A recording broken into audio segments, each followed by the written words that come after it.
All right, we appear to be live and in person. Good afternoon, everybody. This is the Vermont State Senate Committee on Institutions, today being March 16th, 2021. I am your spokesperson for today, otherwise known as the chair of the committee, Joe Benning. I represent Caledonia County.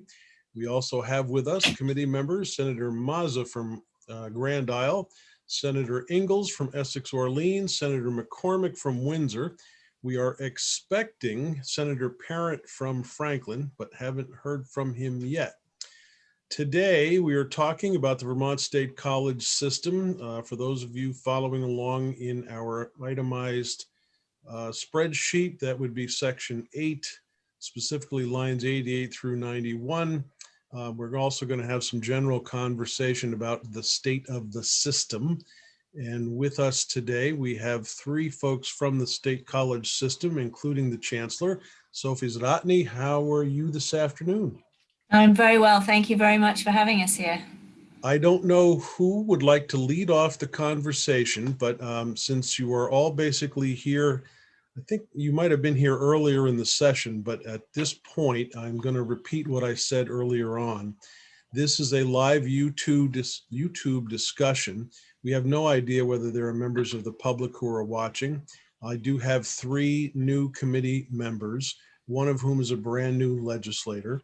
So we are trying to start with the basic introductions from a 50,000 foot level before we dive down into the weeds so that our listening public, if you will, has a basic understanding of who you are and how you fit into the picture. And then we'll launch into the more substantive conversation about the system itself. Sophie, I don't know if you'd like to start off, but certainly that's the invitation. If you wanted to hand it off to somebody else, that's fine too. Yeah, no, I'm happy to start off. So I'm Sophie Zdatny. I'm Chancellor of the Vermont State College System. And with me today, I have Sharon Scott, who's our Chief Financial and Operations Officer, as well as Catherine Lavassa, who's our Director of Governmental and External Affairs. So we're very happy to be with you today. And we want to share with you a quick update on the Vermont State College System, as well as our FY22 capital budget request. So again, you had indicated good to set the stage of who we are. So I'll just take a few minutes to introduce you to the Vermont State College System. We are comprised of 4 member institutions: Castleton University, the Community College of Vermont, Northern Vermont University, and Vermont Technical College. Across all 4 systems, we educate over 10,000 Vermonters each year. We employ over 3,000 Vermonters. And in spring of 2020, we graduated over 1,800 Vermonters into the workforce with certificates and degrees. Last fall, we stood up a Crf Workforce Initiative that enabled 971 Vermonters whose employment had been affected by the pandemic to take nearly 1,400 courses to upskill and reskill in a time of tremendous need. As you all know, we are currently undergoing a significant transformation. We've been working with the governor, the legislature, our board of trustees, and then also the state select committee on the future of public higher education in Vermont. That committee was created by the legislature last summer. Even before the select committee was created, the system was working on internal transformation. We're continuing to do that today. Much of the work was initiated by, we had a task force called the VSCS Forward Task Force, and they came up with a number of recommendations last summer. Those recommendations were adopted by the Board of Trustees, and those have helped move us towards unified system operations. So right now we are working to envision what the Vermont State College system will look like into the future. And as we do so, we've been looking at many of the challenges that we've confronted, both from the pandemic and also from the financial situation. And we're trying to figure out how to turn those into opportunities for transforming the system to better deliver for Vermont and the students that we serve, but for decades to come. And as we think about change, we've been focused on 3 key questions. So one was, does the change meet the needs of the students? Does it meet the needs of the state? And then finally, does it contribute to the Vermont State College system's financial sustainability? So we did present to our Board of Trustees back on February 22nd a transformation proposal much of which was drawn from the work of the Select Committee. And in that transformation proposal, we advocated several pillars that we've been focused on. So one of them is that student success is our key focus.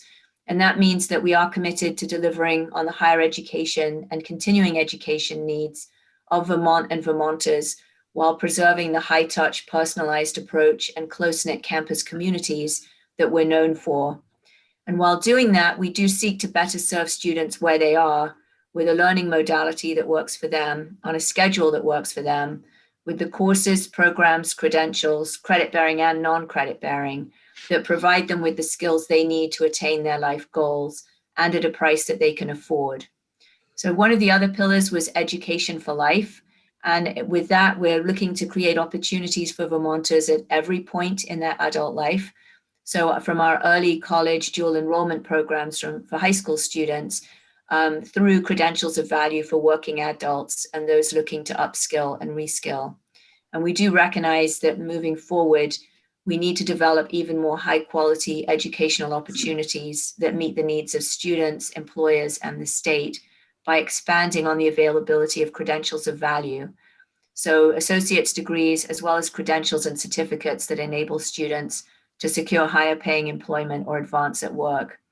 And additionally, we're continuing to work on creating stackable credentials within our degree programs, because those help provide maximum value and flexibility for our students. The next pillar is that Vermont is our community. So in addition to serving our students and meeting the workforce needs of Vermont, we are looking to maintain our physical presence in each of our current host communities, combining a reduced physical footprint with expanded access to academic programs statewide. Rural public institutions such as ours do provide crucial educational and employment opportunities to local residents.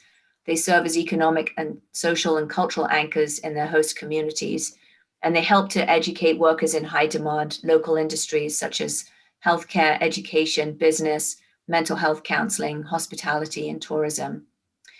And finally, we do recognize that to achieve fiscal sustainability, we need to reduce administrative costs.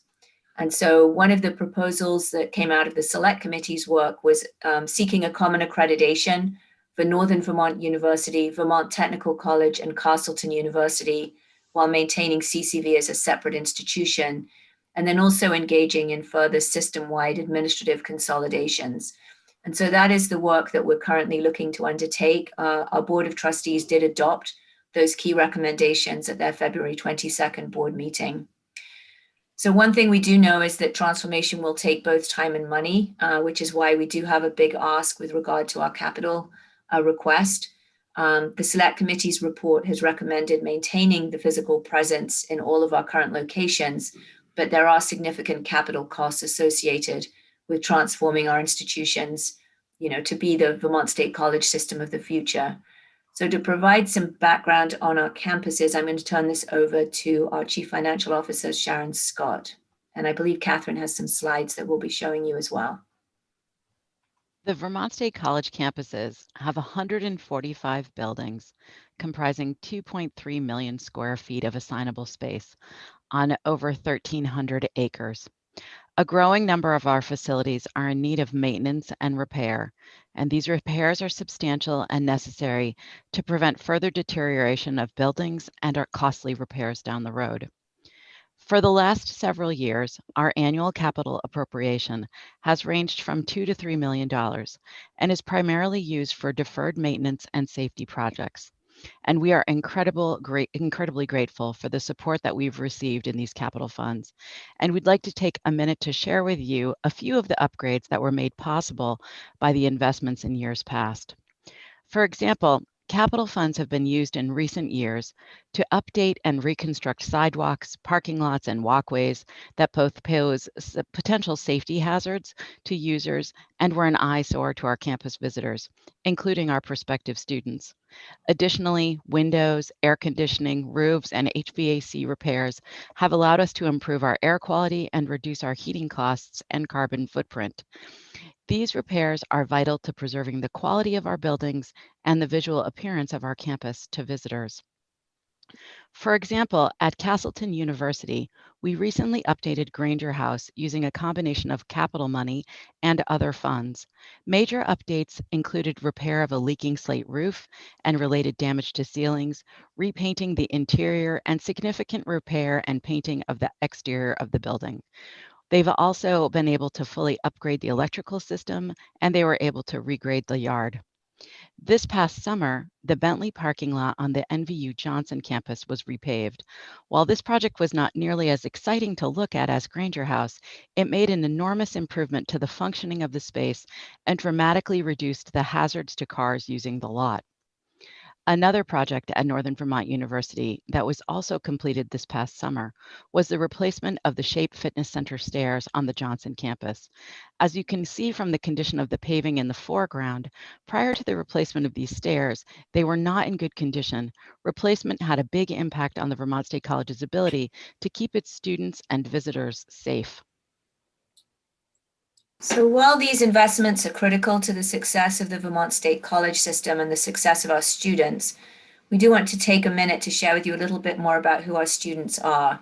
So our mission starts with for the benefit of Vermont, and we do have facilities and academic centers within 25 miles of nearly every Vermonter. You can see our student population on this heat map, and it's concentrated around our physical locations.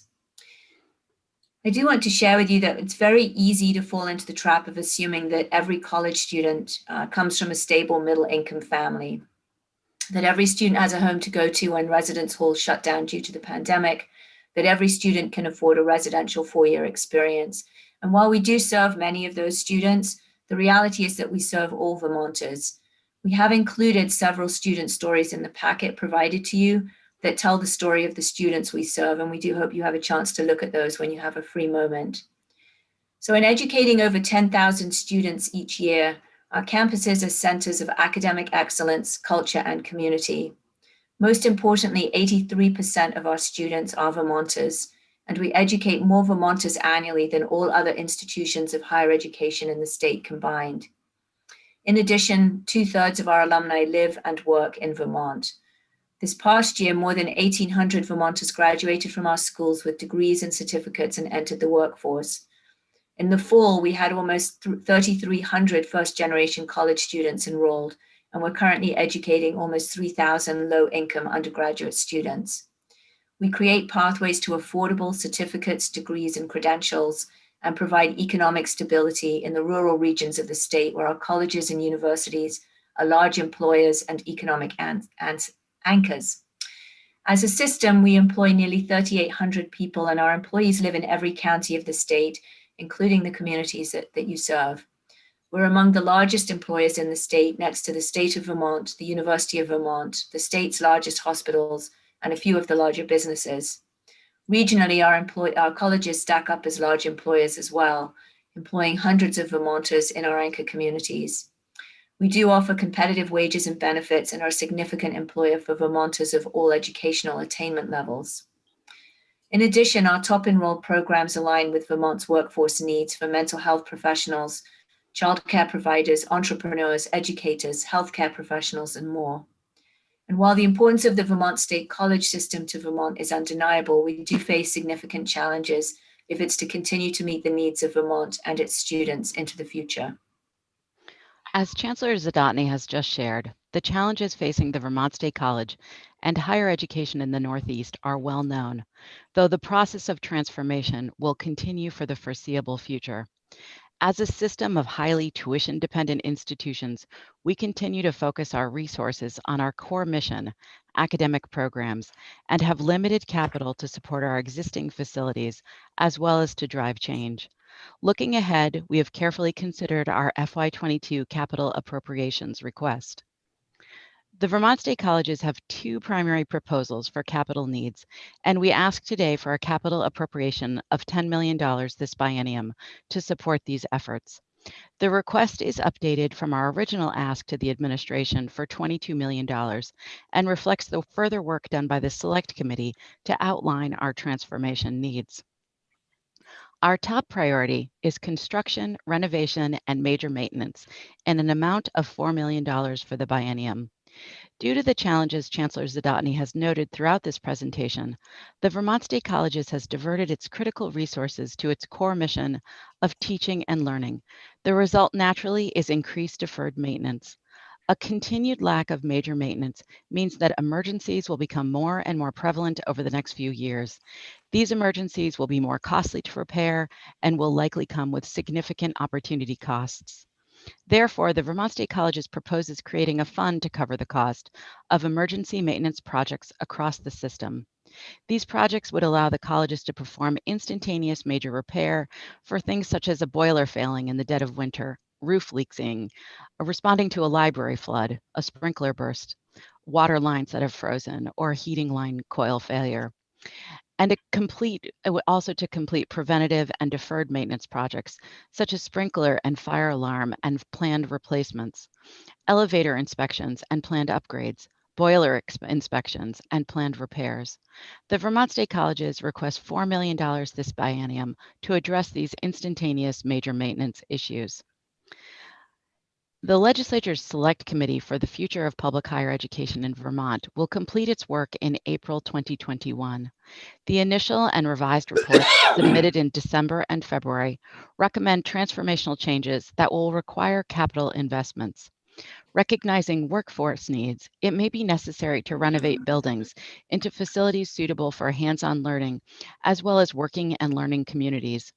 Acknowledging the Vermont State College's physical footprint is too large, buildings may need to be converted to use for public-private partnerships, and it's also possible we will need to demolish underused buildings. The Vermont State Colleges therefore request $6 million this biennium to support system-wide transformation. This is $6 million above the governor's recommendation, as you can see in the crosswalk noted here.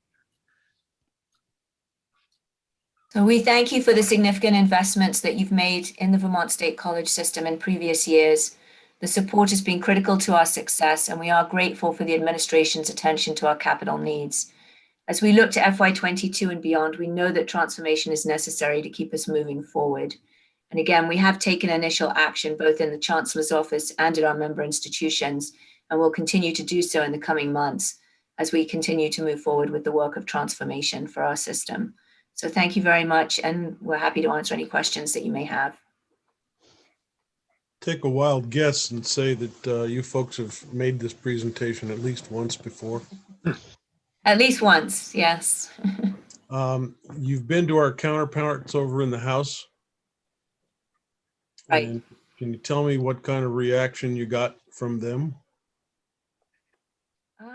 We've testified so much. I feel like it was pretty positive. I don't remember it not being positive or supportive. I think they had questions for us and we were able to answer those. We've obviously know a bit more now about some of the things than we did at the time when we met with them, particularly regarding our flexibility around the ability to get rid of certain properties that, to shrink our physical footprint. We know that there's going to be some more challenges there than perhaps we had anticipated originally. But I would say that, we had a good conversation with them. And I don't know if Sharon or Catherine remember anything else specifically on that. I think there were some very specific questions that we've, as Chancellor Zadatny's just noted, regarding the disposition of assets and the possibility of being able to do so when there has been the use of capital dollars to help renovate facilities. And since then, we've had some really good conversations with the Treasurer's office, so we have a significantly better understanding of what that process should look like. And that's been very helpful to us. So I'm going to open it up to committee discussion in a moment, but there's a couple of things along this theme that I've got rolling around in my head.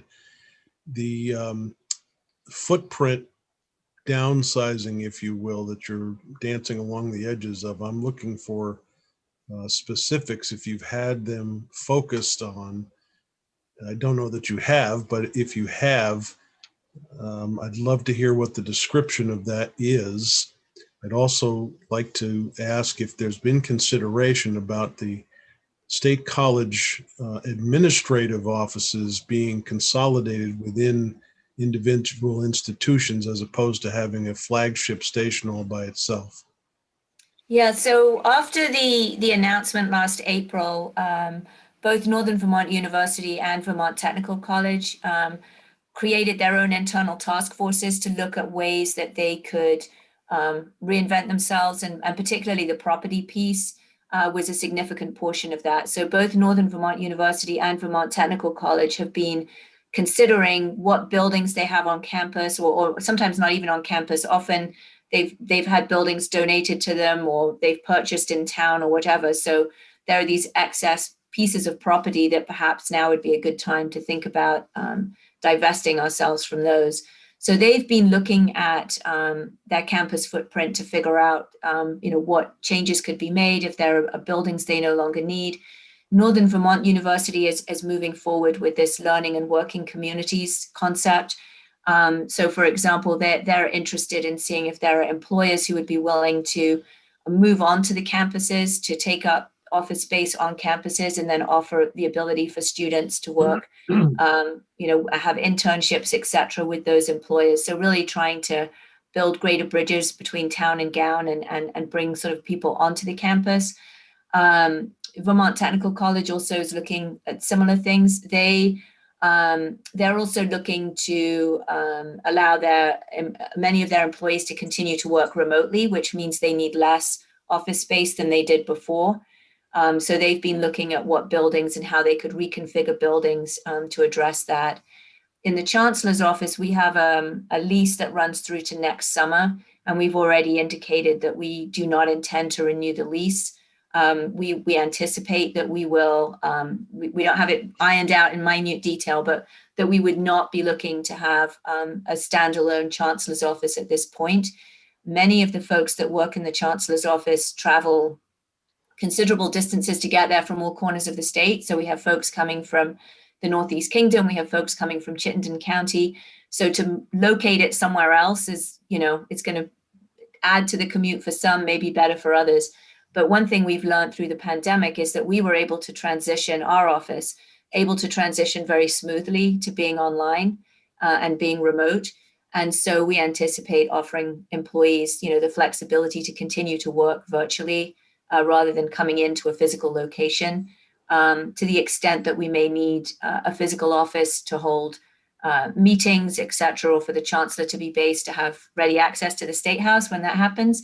CCV Montpelier is on Elm Street, and they have additional capacity there. So we're not looking to create a new Chancellor's office. We're looking to, again, either work remotely, or for folks that live in Linden, have an office on the Linden campus, or, at Vermont Tech or wherever. So we are anticipating that. That's one of the things we've learned from the pandemic is, how well we can do this remotely. I was going to add something else that has slipped away. The other piece is we talk about administrative consolidations. While we may be looking to centralize functions, that doesn't necessarily mean that we're looking at building a bigger Chancellor's office. What we're hoping to do is embed some of the functions geographically at the different campuses. So there may be a particular campus that will take over a particular area that will be based out of their campus. So we are really looking at reimagining entirely how we're doing things on the administrative side. Well, those are all good things to hear. Not only have we all learned about how to conduct ourselves remotely, but the ability to do that has been demonstrated pretty clearly. The one thing that I think is very much in favor of you going with this consolidation of office space, if at all possible, is it deprives a lot of the critics of an argument of being too heavy in the buildings department. But that's a whole nother conversation for another day, I suppose. The accreditation consolidation that I've been hearing about recently with Northern Vermont University and Castleton, I'm not sure if VTC was in there or not, but can you explain what that's all about? Yeah, so right now we're a system of 4 institutions, and each institution is separately accredited by the New England Commission on Higher Education. And it's important you have to be accredited in order to be able to use financial student aid. So it's critical that you have that accreditation. And in order to achieve it, you have to meet standards. And there's a list of standards that are set forward. And you get evaluated periodically with that. So having a common, so for example, the standards include having one chief executive, CEO, having one chief business officer, having one financial aid director. So if we have a common accreditation for the three institutions, it means instead of having three presidents and three deans of administration and three financial aid directors, we can have one and still meet the accreditation standards. So it actually makes it easier for us to meet the standards, again, particularly as our campuses have been getting smaller given the demographics in the state. It facilitates that. It makes it easier for us to meet those standards well, not system-wide, but across those three institutions versus one institution having to meet the standards all by itself. Trying to think if there was another piece on the accreditation. It's an enormous amount of work to go through the accreditation process, and Sharon can tell you more about that. She both goes out and does for the commission, she goes out and does the evaluations for other institutions, but also has been involved in the amount of work that an institution has to do to meet those standards. There's an extensive self-study process that you go through. So again, that's a lot of work that each institution has to do to meet its accreditation. So there are things like that just by consolidating, you're going to really be saving on the amount of work that's required to maintain those separate accreditations. I'd like to hear that from Sharon, but before I do, Denise, could you let Senator Parent in the door, please? Hopefully Denise heard me. Sharon? So I have had significant experience in the accreditation process, both in the creation of Northern Vermont University, which merged Linden State and Johnson State together. I was the Dean of Administration that oversaw the work as it related to the financial functions and the operational functions. So it's an enormous amount of work, but there are significant savings that come along with being able to do that. Some of them are ones that we don't think about normally, which is, as Chancellor Zadatny just said, the accreditation process, the self-study process, begins a year in advance of the actual accreditation.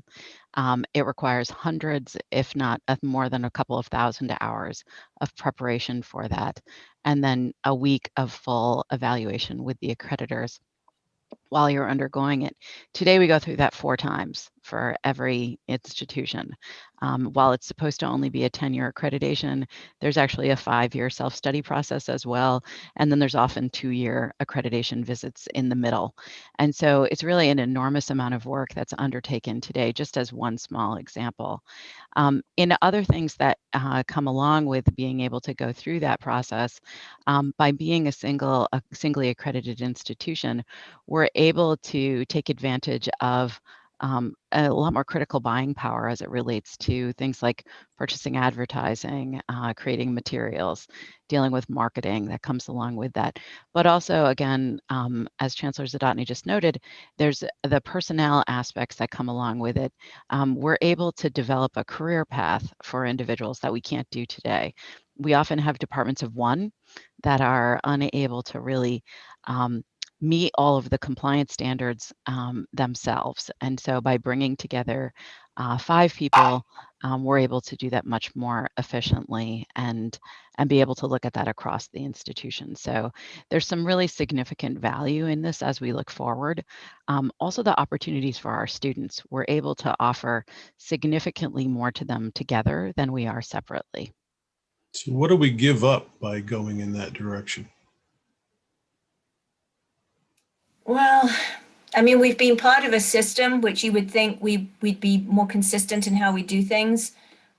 We haven't been. We've tended to problem solve and do things our own way. So in some respects, we have a really good foundation to build on for the common accreditation, but we do have a lot of inconsistencies and inefficiencies that have been built in by having institutions just problem solve things their own way. And I think again, as Sharon said, I mean, the real positives here is being able to sort of pool resources. So instead of having one person wearing 3 hats, a person can wear, 1 hat and do that job well rather than being stretched really thin.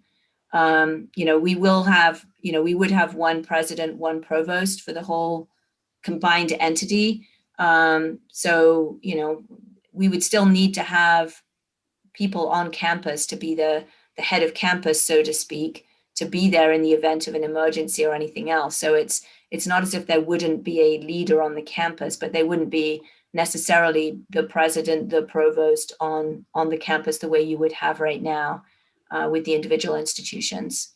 Although again, at Northern Vermont University, the leadership team is some of them are on Johnson campus, some of them are on Linden campus. So we would just be expanding that further out. But again, you wouldn't have your own president, your own provost on your campus.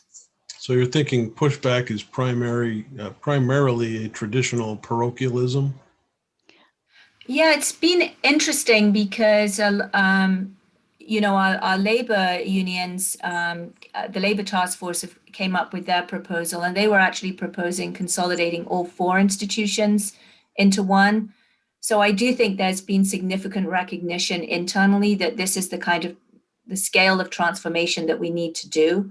I do think there are concerns around loss of individual campus identity. I think and we saw that with Northern Vermont University. And again, Johnson and Linden, although they're part of NVU, have been able to maintain some of their cultural differences.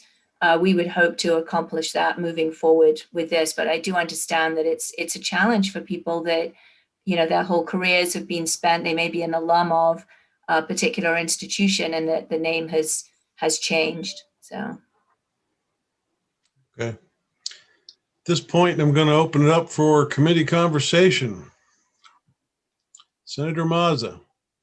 When you approached the governor on your request for major maintenance, did you ask for 10 million or 11 million, or what was the reaction from the administration when you asked for money? So the appropriation request that we asked for from the governor was $22 million. And it was inclusive of several items. In terms of major maintenance, we asked for, $10 million for transformation, $3.5 million in major maintenance, $200,000 in emergency repairs, roof replacements, and then also in addition to that, we also requested college-specific deferred maintenance projects. I would say that there's an understanding that we're unable to, it would be a large portion of the capital bill if we were to receive $22 million. And since then, we've received a lot of information from the select committee. We were unaware of how it was going to look like. And so we have since revised that request to be more in line with both where the governor's recommend was, which was $4 million for a combination of major maintenance and deferred maintenance, and what we're anticipating our needs are for transformation. And what is the administration's response to your revised request? Have you approached the administration for? Shared the updated revised request with the administration. We do meet regularly with members of the governor's staff, and we do try to keep Commissioner Gresham appraised. We've generally had an appreciation for keeping them informed, but not a committed response in either direction. And okay, one other question: generally when you're requesting money for major maintenance, and let's say, for example, we put in 4 million or 2 million, whatever, what is your portion that you set aside for major maintenance? We typically set aside approximately $200,000 in roof repair funds to be able to hold that aside, to be able to address an instantaneous issue with a roof, and another $100,000 for other major maintenance that may occur. That's what we hold at the Vermont State Colleges, and the remainder of the funds are distributed to the institutions to support their other deferred maintenance projects that they have put forward. So what would that total be if we were to give you the request that you, the governor's request? How much do you have set aside to match that in total? We don't today set aside a specific match for that. It's money that we set aside from from the monies that come from the capital funds. You don't have any money you set aside for your major maintenance yourselves? No? Each institution sets aside a deferred maintenance budget within their physical plant budget, but I don't have insight to that right now. It certainly is a future goal of the Vermont State Colleges to be able to make sure that as part of the work that we do, that we are setting aside a specific set of money and funding from our own institutional funds to address deferred maintenance. Unfortunately, it's not something that we are able to do in any substantial way today or to do systematically right now. I would think that'd be a priority, because if you're going to continue to ask for money for major maintenance, you have a fund set aside that you could match it, or it's a major cost that you can't keep deferring it. So I'm just curious why you don't have a program in place presently. It's just surprising, because usually when we give money, they return with what they've set aside, because you never really get caught up on major maintenance unless you address it every year, you know. Mhm. Thank you. It's been a real challenge, and I think because historically we've been so short of funds that the focus has always been on trying to maintain the programs for students, and so the maintenance has built up. I mean, we totally understand what you're saying. It's vital that you address it. It's just a place when you're impoverished that you know we haven't had the capacity to set aside, but it's something obviously that we recognize we need to do moving forward. But Jim Page, the former chancellor of the University of Maine, did a report for the legislature last summer. And I think he addressed in there kind of the history of the deferred maintenance and you know, the situation that we were in regarding that historically. So it's a recognized issue that we have. Is there truth to the rumor that there's COVID dollars available for this? For specific transformation, based on the current read of the most recent American Recovery Bill, there does appear that there may be some funding related to that, but there's no guidance that's attached to it yet. It's just a couple of lines in the bill itself, but it's possible. And it's one of the things, there's some infrastructure that's in there. It would be helpful as we get more guidance to be able to look at it more carefully. How about for maintenance purposes? That I don't see necessarily, though I do see that there's language in there that would allow us to be able to do infrastructure changes related to HVAC as it relates specifically to being able to make sure that air exchanges are good to prevent COVID. It's interesting. The courthouses are going through the same thing right now and spending a lot of money on HVAC system replacement, but hopefully COVID-19 is going to be in our rear view mirror in the not too distant future. We all hope. Yes, Senator Ingalls. I'd heard through the conversation demolishing of some buildings. Are there a series of buildings that need to come down, or they're in too much disrepair to maintain, or could we expand on that a little bit? Sure. Sophie, do you want to go ahead, or would you like me to? You go ahead. You're probably more familiar with it than Okay. I am. So we are currently in the process of beginning a facilities master planning process for all of our facilities to make sure that we do a deep dive in conjunction with our strategic financial plan to understand exactly which buildings we need and where. That being said, we're already undergoing, based on some work that was completed last year, an evaluation and disposition of some existing facilities. So for example, on the Linden campus of NVU, a small property that's ancillary to the institution is currently under contract for sale. Just a very small, little, tiny residential building. That's one. And what we're doing is we're looking at facilities that are either underused and most likely underused, as well as those that are probably the ones that would have either the most amount of deferred maintenance or would take the most amount of money to bring them into a state that would bring them into the next level and really begin to evaluate what that looks like. We're also taking into consideration the volume of of need that we have on an individual institution. So how much occupancy do we have in the residence halls, and how much occupancy are we likely to have moving forward? As the Vermont State Colleges continues to move forward over the next 10, 20, 30, 40, 50 years, the expectation of having huge numbers of residential 18 to 24-year-olds is probably not going to happen. You know, we know that we'll be happy with enrollment in those categories that remains relatively steady, but we do have excess occupancy that's available at several of our locations.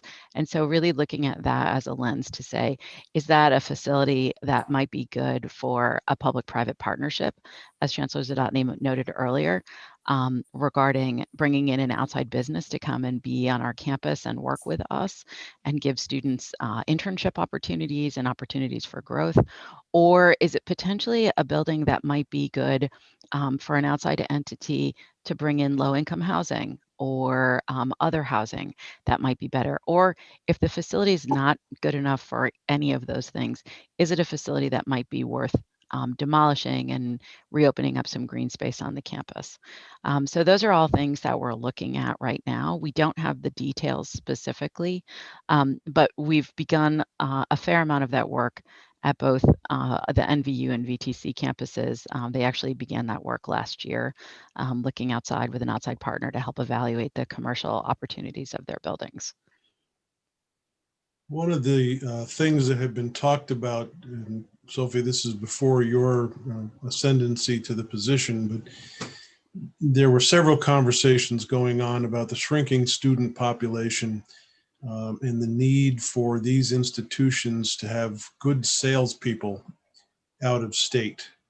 And I'm only using myself as an example. I came here from New Jersey because somebody made a good sales pitch as to why I should come. And I don't know what efforts are being done now at your level to try to make those sales pitches around the country, if not around the world. What is going on there in the face of a shrinking student population? Yeah, so we have been doing some marketing efforts. We've also been doing some marketing collectively to encourage people to consider the Vermont State College system, and then, you know, if they come to the landing page, they get directed to the individual institutions. Obviously, admissions has been challenging due to the pandemic and the inability to, you know, show people around campus, et cetera. You know, I think as part of you know, doing a common accreditation, we will be looking at admissions, and marketing will be two of the first areas that we'll be looking at, and how best to reach out and attract other students. I think the reality is that we are in dealing with a very, very ruthlessly competitive market. So we are dealing with our neighboring states have made no secret of the fact that they are doing what they can to lure Vermont students out of state to their institutions by being able to offer them tuition at much greatly reduced rates. So that's been a challenge. We've been uncompetitive because of the historic level of state funding we've received in the past. So affordability is a really key issue for us in order to attract students. I mean, we often hear stories of students that want to come to us from out of state, and as well as in-state, but out of state students, and we can't compete with what they can get from their either their state institutions or other institutions in the area. We do know that a number of colleges have gone out of business, planning on growing their way out of their financial challenges. We recognize that the market for 18 to 22-year-olds is not growing, particularly in the Northeast. So we have to be realistic about what that could look like moving forward. So it doesn't mean we shouldn't be doing all we can to attract students from out of state. And we certainly will be looking at strategies for doing that. But the other piece of that is we also need to do a better job of reaching out to populations that we haven't necessarily tapped the market on. And I'm thinking particularly about adult learners. One of the things that really came out of the Select Committee report is that Vermont as a whole does a pretty good job of producing baccalaureate degrees. Where we really fall short compared to our neighbors and nationally is on the number of associate degrees and credentials and certificates that that the workforce needs. So I think if we're thinking about growth of enrollment moving forward, we really need to be thinking about serving all students, not just the traditional 18 to 22-year-olds. Okay. That is not Committee, to say that we've abandoned them, though. No. And it's, We have not think- abandoned them. Right. well, Um, it's important from, many years ago, I didn't know a whole lot about Vermont, but it took somebody that did to end up in my neck of the woods and get me attracted. And when I came here, I was paying a lot more money for tuition than the Vermonter would be. So there is some rationale behind employing the very best salesman that you can to go out of state and around the world, literally, to attract people who are going to come here and pay high dollars in order to do so. I recognize there are many obstacles to that, but I hope the system is not taking a back seat with it or even putting it lower on the scale of priorities, because I can't see the dynamics of Vermont changing if we're not bringing people here that may end up actually living here. And in my case, spending 37 years as a trial attorney, that's the kind of job and the family that I brought to this environment, I think is important for Vermont's vitality. And I'm sure Russ will say that I shouldn't be here because I'm a flatlander anyway, but I was gonna say we fired that guy that brought him here, but that's beside the point. That's what I was going to ask. Who's that guy that brought me here in the first place? Yeah, no, he's gone.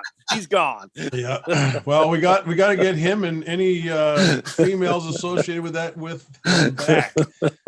Thank you, Russ. We are continuing to take really significant action out of state. The issue right now is obviously COVID, and that has stymied our ability to be able to recruit out of state in person.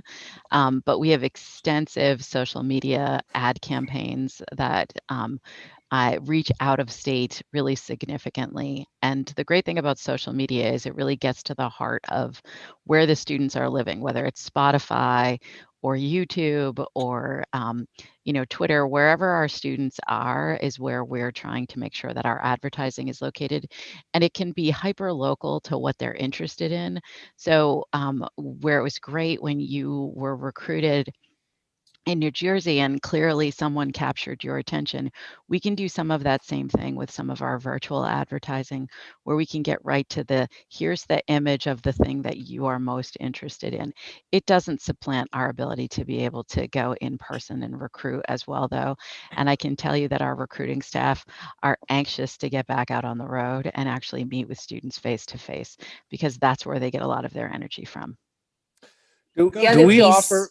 I'm sorry. Go ahead. No, I was just going to say the other piece is that, understanding that change was going to come back in the summer, we had the 3 institutions that we're looking at a common accreditation for. A couple of them were looking at negotiating a new contract with a vendor that helps with admissions. And so what we asked was that all 3 institutions work with the same vendor. And so that vendor is also in a position to help develop those strategies moving forward. They're getting familiar with each institution. And so we already kind of put that in place last summer. That was one of the pieces as we thought looking ahead. It didn't make sense to have each individual college, hiring their own separate admissions consultant. It made much more sense to start getting those aligned. So those are the kinds of things that we've been trying to do, being thoughtful as we look ahead at ways we can start working together on things. So we're, again, the goal being to reduce the amount of competition between the colleges and work together collaboratively in attracting students. And again, we do recognize the value to Vermont of out-of-state students, because as you said, Senator Bennington, you come into the state, you fall in love with it, then maybe you stay here, raise your family, you work here. And that's something that the state needs, right, is to be attracting young people into the state as we get older and grayer. The rest of us do anyway, for the state moving forward. Does the Vermont State College system offer virtual degrees where people can attend without being here? They can get a degree remotely. Yeah, we do have a number of online degrees, and NVU in particular has NVU Online, where we have degree programs that are wholly on. This was pre-pandemic, that were wholly online, that students could do. And again, we actually had, I think it's like 75% of the students taking those programs were actually Vermonters, but it would be a way for people from out of state to take those programs. There's again, very, very competitive market with Southern New Hampshire University, but the key is trying to find those niche programs that students are interested in, that they can't get from SNHU or from a similar, online provider. Well, and you hate to steal from CCV, but I could see where somebody, a single mom with kids at home, would benefit them to be able to obtain their education easier and less costly, less expense to them. Well, and CCV, the Community College of Vermont, even pre-pandemic, they were running almost 50% of their courses online. And again, they're very market oriented, very nimble, flexible. And students were really asking for those online options. Again, it gives them the flexibility if they're working or anything else. With the pandemic, CCV has been entirely online, and their enrollment has stayed steady, even though community colleges around the US have seen a significant decline. They've been the one, all of higher ed's been affected, but the community colleges have had the biggest drops in enrollment nationally. So it's, to CCV's credit, they figured out a way to provide online programming very successfully to students. It has to be more cost effective for the Vermont State colleges before it's all said and done. I mean, what do you have there? I mean, you don't have the infrastructure to support, I suppose, but that would be a cool thing to see more happen, I guess. So our online programs are very popular. As you can see, the way that the community college is structured, with 50% online activities pre-pandemic, and then the ability for students to be able to continue with NVU Online, and also to even move into some of our master's degree programs that can be taken fully online. There is a tremendous value to it to the learner. You can do it from home. It's easier to integrate into your work life, into your family life. You can do it at night, on the weekend. You don't have to wait for a specific class period or drive to one of our academic centers or campuses, and it is really great. It's also in some ways more cost effective in terms of the teaching costs, though a lot of the infrastructure costs do remain the same. The cost of financial aid, the cost of producing the registration, et cetera. But any opportunity where it can be lower cost for the student, and particularly when there can be a great pathway between our community college and any one of our other institutions, is really great. We love to see that happen. I'm not going to knock the direction of that, but I will say that a student sitting in Monmouth County, New Jersey, is not likely going to invest their dollars in a virtual environment in Vermont. And one of the things that is most important for colleges, as well as the society of Vermont, is that people learn to gather here and socialize, learn about the community. And in order for that to happen, they have to have bed space when they come here. So your move in the direction of a virtual college system is certainly good for business purposes. But one of the things we have to sustain is all this infrastructure that we have.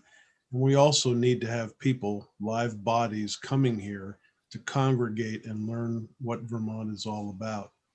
So I'm going to, I guess, put in a plug that if I was back in my high school guidance counselor's office, the likelihood of me choosing a virtual degree program in Vermont would be pretty remote. I don't mean that as fun. That's just literally and I agree. stated. And I agree with that. I mean, I think the experience of, but if you could open up more admissions to people, if you could open up more admissions to people who wouldn't have the opportunity to come here and make it available, I mean, you grow your base. You grow your base, and you provide more of a learning opportunity on a different level. I don't know where that would hurt. My bet right now is most of your virtual students are Vermonters. And I don't want to knock that ability for Vermonters to get that degree through a much more flexible system. I just don't want to lose sight of the fact that we have another part of the system that includes infrastructure we have to support, and the need to bring more folks here who are willing to become permanent Vermonters is still part of the process. I just don't want that part to be forgotten. It's not an either or. I think these things are going to, they're going to just become more intertwined as we move forward. And we've seen that already. We have faculty members this semester that are teaching, that may be in a classroom in Johnson and have students from Castleton appearing remotely, via telepresence and vice versa. We have an archaeology professor in Castleton who's teaching Johnson students. So I think, again, this is part of the expanding opportunities for students through doing this, making it easier for students to access the programs they're interested in a variety of ways. So the in-person is not going to go away. It's just going to be complemented and enhanced by having the remote opportunities as well. So whether that's you're participating in real time in the classroom remotely, or whether it's asynchronous where you can do it, in the evenings and weekends. We just need to be flexible and make sure we're meeting students where students are and where they, what they want, rather than it being at our convenience. We need to figure out how to make it more convenient for them and meet their needs. So I learned about Johnson and Linden being able to work together so that if a student was at Linden, they could take courses at Johnson as well. Is that the plan for Castleton also? Right, and for Vermont Technical College too, so that we're really expanding the opportunities for those students. Because again, going back to the earlier part of the conversation in terms of accreditation, when you've only got one geology professor or one political science professor, it's not a very robust and rich academic experience. It's going to be better if you have access to faculty system-wide rather than just the folks that are based on your campus. So the goal is really to expand those opportunities for students. Okay. And back to your point again about the geology teaching in the day than teaching at night, to be able to have that online presence might allow to retain that class, that course that normally you wouldn't be able to have because you didn't have enough enrollment to do that. But if you could double dip in that area to keep that position employed, it just provides more opportunity. Well, it has many benefits because not only, you're running the course. So, for example, we have a math professor at Johnson who's teaching a course, or I don't know if it was this semester or last semester, but teaching a high-level math course, Calculus 3 or whatever, that normally would only have about 8 students in the course. And he was teaching it in person, synchronously. So he had students from elsewhere participating at the same time, and then asynchronously, and he had 22 students in the class.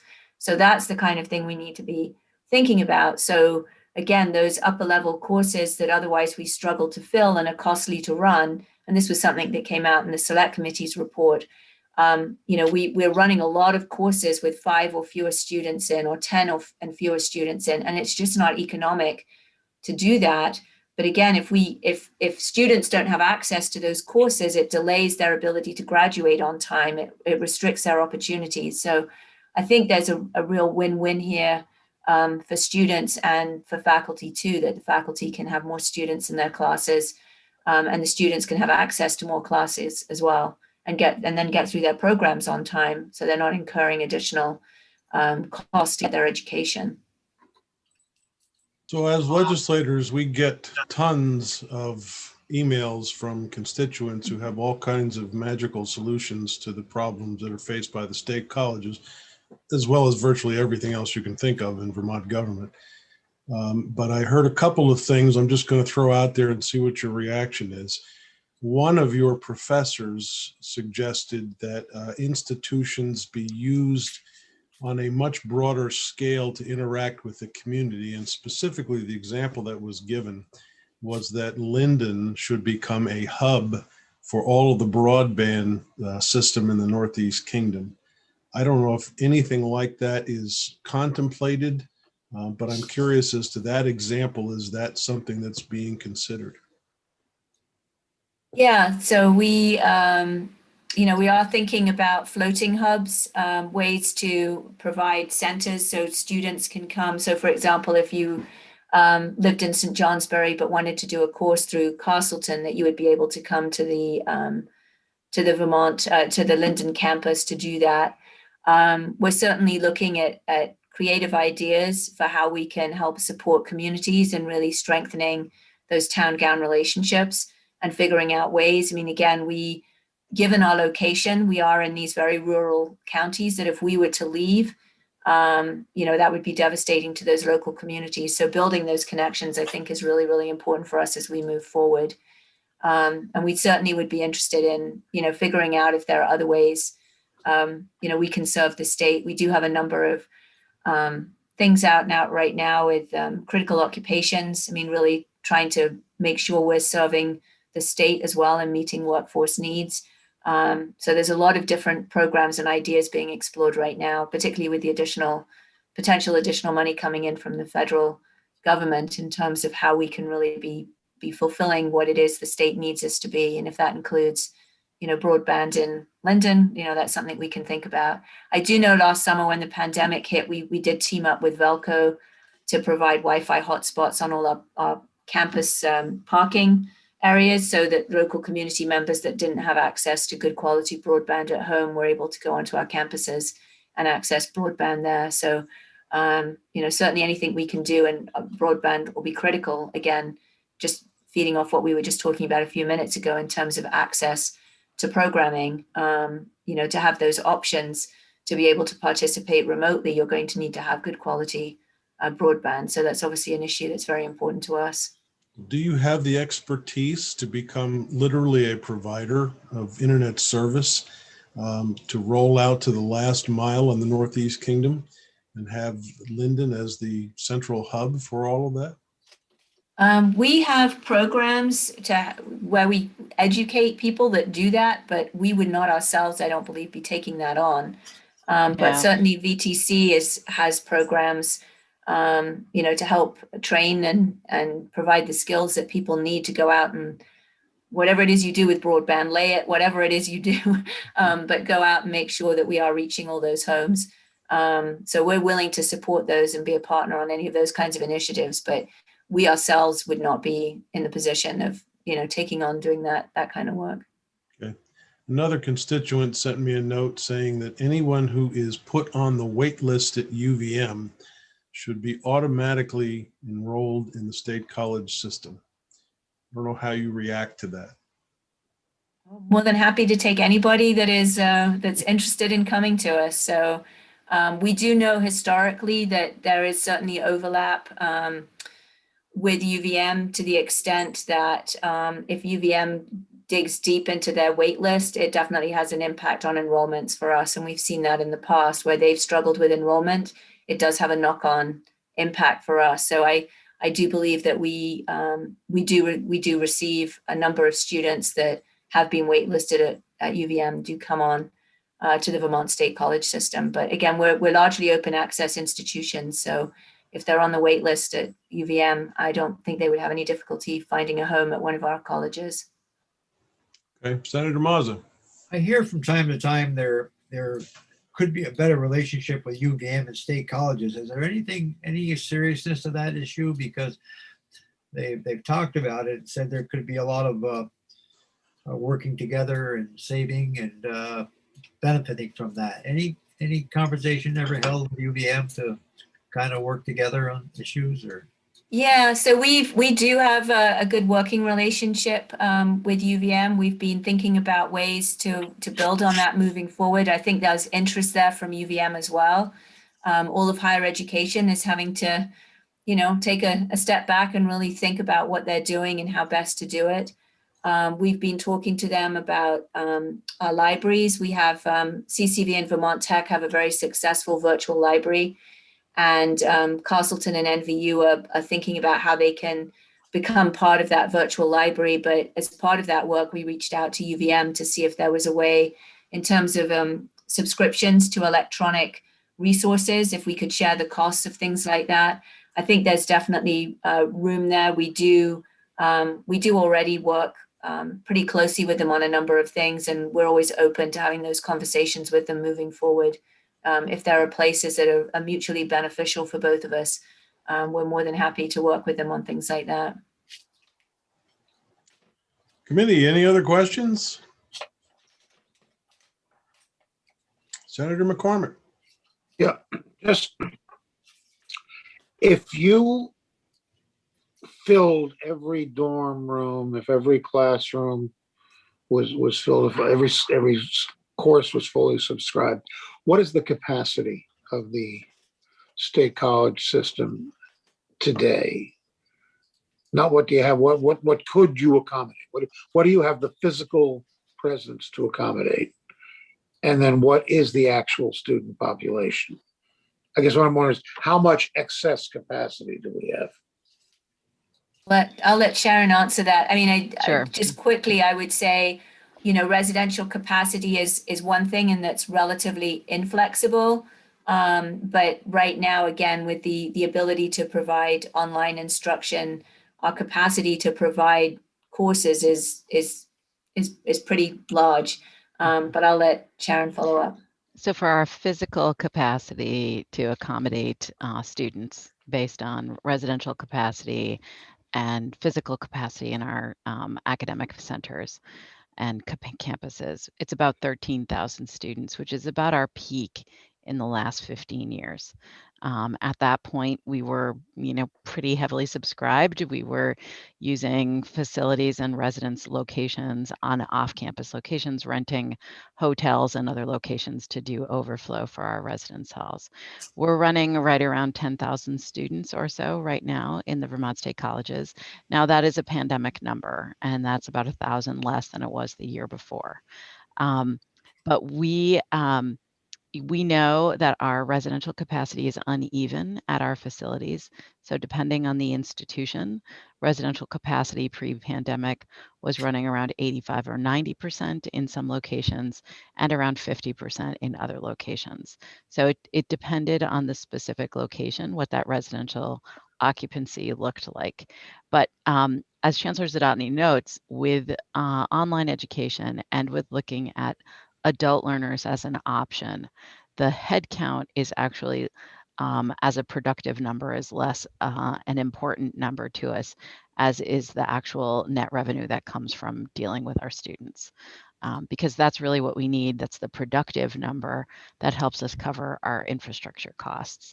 And it's one of the reasons why we know that looking at the size of our footprint, as the volume of students in New England and in the state of Vermont has changed, those high school graduates, those who are most likely, and it's not just New England, it's really all of the Northeast, has that volume of students has declined over the last 10 years and will continue to decline until at least 2026 and maybe even until 2032, that we are unlikely to see us go back to those peaks, at least in the foreseeable future, from what we're looking at, if you look at live birth right now. So while we would love to say that we'll get back to that physical capacity peak, there are dangers with just looking at the headcount number, because we can over discount to the point where we make no net revenue off of them, which is what has happened in some of the institutions that have closed in New England in the last few years. And we don't want to be in that position. So I'm wondering how much excess real estate do we have? And it sounds like 2,000 in terms of residential. We got 2,000 not every rooms. We're student not is likely to fill. residential, right? Not every student is residential. Remember, about half of the Right, students right. are Community College of Vermont. So we probably have excess capacity of somewhere on the order of about 100 to 150 rooms across the system. Now that's split across multiple buildings in multiple locations, but it's something that we really need to dig into much more carefully, so that when we come forward to you the next time, we're coming forward to you with a full plan that we can say matches to our strategic financial plan, and says we know this building matches this strategic financial reason, and we can marry them up, and you can be confident that all the math is done behind it. we just know it needs to happen, and we're at the beginning of the biennium. That's the part that's challenging to us. So we need to shrink. We need to shrink. We need to shrink. How many of our buildings are white elephants? Well, we've only evaluated on 2 of our campuses, and we're told that the commercial market for most of our buildings, because of what they're structured like, are mostly white elephants. Yeah. So because they're commercial, because they're educational, and if you look at the sale of the property of in the state of Vermont that we've seen based on the closure of college campuses, it's pennies on the dollar if you were to sell them. And that's why we're really hoping that there's a way that we can seek public-private partnerships where we can really look at a way to be able to reconfigure a building to be able to be used to bring in an outside entity, perhaps a nonprofit or another organization that can come in and marry with our actual educational programs where we can bring internships and live business opportunities on our campuses and create a real pipeline for students, not only to complete their education, but from the first day that they walk in, be able to see a real life reason for the education that they're receiving. It's one of the reasons why the education programs work so well, because you are in the education classrooms from your very first weeks of starting your education program, which is really exciting. So I think it's something we're really excited about as we move forward. I mean, I could see a use for incubator buildings for upstart businesses or flex office spaces in some of those buildings, because you are right. They are white elephants to be used for any other setting for any type of commercial aspect. I could see where you would run into problems with that being in the business I'm in. So the possibilities are exciting. It's just we're not quite there yet. Committee, any other questions? I'll close with one question. Catherine, what is that mountain range behind you? I knew you would ask that, and I don't actually know. I just know this is a picture from the VSC files, and I really liked it and thought I would not subject you to my home office mudroom today. I'm just trying to decide whether those are the White Mountains in the very far distance. I'm fairly certain this is a Vermont landscape. It is a Vermont State College's file photo. Well, I do know it's a Vermont landscape.